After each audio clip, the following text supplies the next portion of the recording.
E chamada que estava tendo, uma chamada para unificar o povo aqui. Para governo, oposição e grêmio. Não comunicar com o outro via prensa. Não comunicar com o outro via rueda de prensa para mirar quem é o papel mais duro, quem é o lante voz mais forte, ou quem está mais sabido que o outro.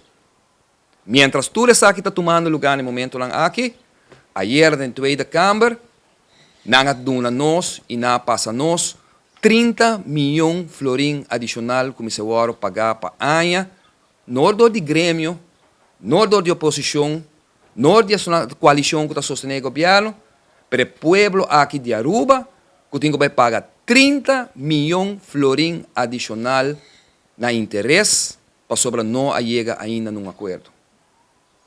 É decisão a cair. Holanda a tomar viagem mais para Aruba.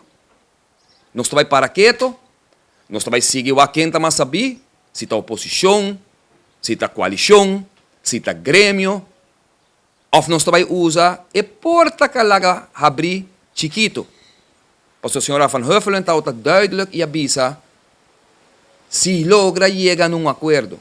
E tem aí uma negociação, está willing para papia arriba interesse aqui, que awe, tem interesse que custa país Aruba desde ayer, ou eigenlijk desde 1 de setembro, que a tropa está via Holanda, dia 4 de setembro, 2 semanas depois.